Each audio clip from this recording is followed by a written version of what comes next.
Le titre, bonjour Emmanuel Corati. Bonjour. Vous vous connaissiez, non?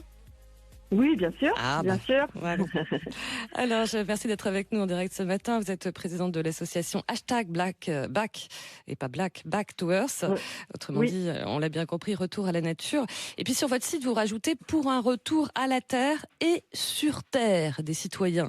Voilà, et sur terre, vous pensiez qu'on était un petit peu déconnecté, un peu hors sol finalement? Oui. Nos systèmes de production, aujourd'hui, nous sommes un petit peu déconnectés effectivement de la nature. Alors, la crise qu'on traverse aujourd'hui, qu'elle soit écologique, sociale, économique, elle est assez révélatrice de la vulnérabilité de nos systèmes. Et ça nous semble important aujourd'hui de proposer des nouveaux modèles de production de vivre ensemble qui soient un peu plus résilients, plus porteurs de sens, plus créateurs de richesse, plus ancrés, et donc plus créateurs de solidarité.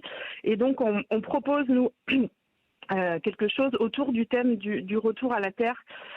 Et donc, effectivement, on dit sur terre des citoyens, parce qu'il nous semble que pour tout un tas de raisons, cette reconnexion à la terre, elle va devenir à court ou à moyen terme de plus en plus vitale pour chacun d'entre nous. Et ça, quel que soit son statut social.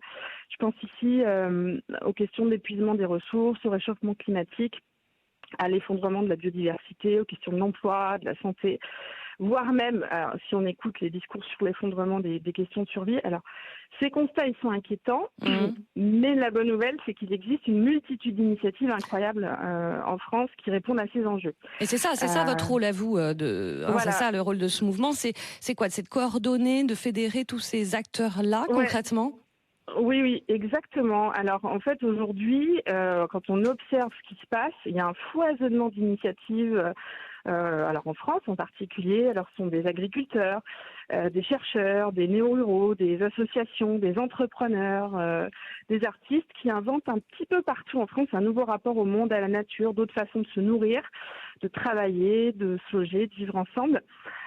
Alors elles sont géniales ces initiatives. En revanche, elles ne sont pas toujours très connues du grand public et surtout elles ne sont pas assez connectées entre elles. Or, nous, en tout cas, notre conviction, c'est qu'on n'a pas beaucoup de temps pour changer de modèle. Et on propose, au travers de notre mouvement, de relier, de médiatiser ces projets en animant une communauté par des rencontres et du digital pour croiser des mondes qui ne se croisent pas ou trop peu. Donc, concrètement, par exemple, vous avez des idées, des idées justement d'associations, d'exemples d'associations qui ne se croisent pas assez, ou qui ont peut-être même des préjugés les uns vis-à-vis des autres, ou pas, et qui se retrouvent du coup sur votre plateforme à vous? Alors, typiquement, on va mettre en avant, par exemple, le cas d'une dame qui a développé une méthode de culture des sols, qui permet sur un espace de 20 mètres carrés de développer l'autonomie pour des familles, pour 2 personnes. Son initiative, elle n'est pas assez connue. Si elle était connectée au monde, par exemple, de la finance ou des médias, c'est quelque chose qui pourrait tout à fait se développer. À l'inverse, on a des chercheurs qui ont développé plein de modèles alternatifs, mais qui manquent aujourd'hui d'expérimentation. Et donc, en croisant ce monde de la recherche, des agriculteurs, de la finance, on pourrait donner un énorme coup de boost à toutes ces initiatives. Et du coup, nous, on a 2 projets concrets. D'abord, on va lancer une chaîne YouTube là, au mois de juin pour faire connaître toutes ces initiatives. Et on est justement en train de lancer le financement de cette chaîne à travers une campagne de crowdfunding sur Ulule, donc pour la chaîne Back to Earth. Et puis surtout, on va organiser un événement en 2021 qui permettra de croiser tous ces mondes pour accélérer les initiatives. Et donc, on prévoit à la fois des temps de congrès et puis des temps un peu de speed meeting, j'ai envie de dire. De speed meeting pour faire se rencontrer, on va être agence matrimoniale. Ah bon? Voilà, on va faire se rencontrer des gens pour justement amplifier un petit peu le projet et faire se croiser à la fois des intellectuels, des praticiens, des gens de la finance, et puis aussi des gens auxquels on ne pense pas assez, qui peuvent avoir des difficultés à trouver leur voie, que peuvent être des chômeurs ou des étudiants qui s'inquiètent sur leur avenir. Et aujourd'hui, il y a plein de métiers à développer autour du thème du retour à la terre.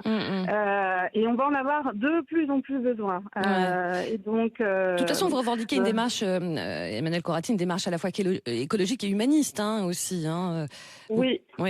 Écologique, humaniste, bien sûr, il y a du militantisme. Et en même temps, ce que je voulais aussi dire, c'est que dans les fondateurs de l'association, on vient tous du monde économique.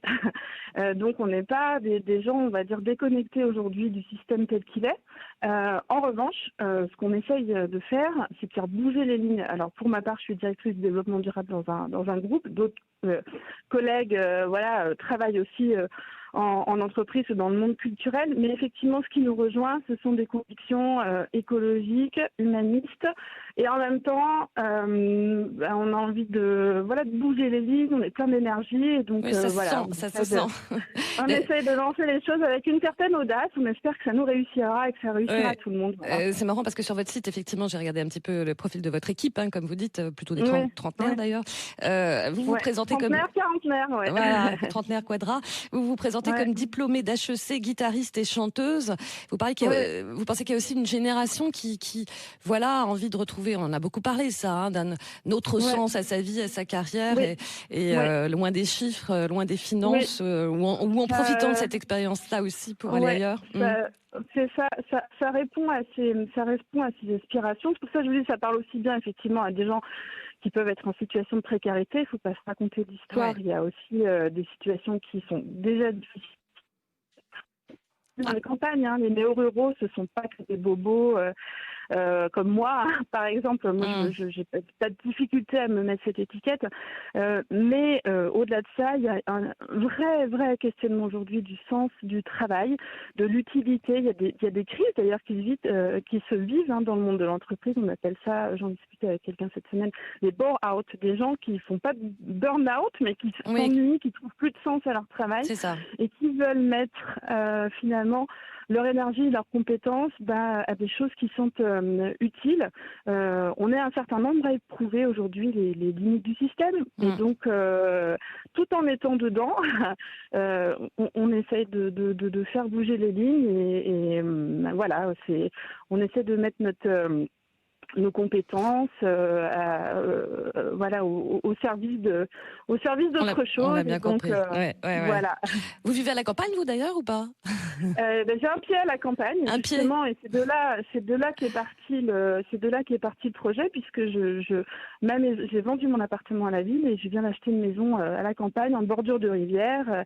Je vais me mettre à la culture, et donc, comme je le dis assez simplement, c'est parti de ce constat-là que je savais pas faire grand-chose et qu'il y a tout un tas de savoir-faire qu'on a perdu, savoir-faire et transmission de savoir-faire paysans qui vont être très très utiles dans les mois, les années qui viennent. Et en partant de ce constat-là, en discutant avec d'autres qui avaient ce type de projet, on s'est dit qu'il y avait vraiment quelque chose à accompagner. Donc c'est vrai que notre cible, elle est aussi celle des citadins qui, comme moi, ont envie de changer de vie. Et on voit qu'avec le Covid, effectivement, ça a rabattu les cartes. Ça a rebattu les cartes. Et la ruralité est en train de changer de changer d'image. Voilà. Merci beaucoup, Emmanuelle Coratti, d'avoir été avec nous. Effectivement, je recommande le site de votre association #BackToEarth. Effectivement, il y a beaucoup de choses très très très intéressantes. Allez, Sud Radio. Merci beaucoup. Merci à vous.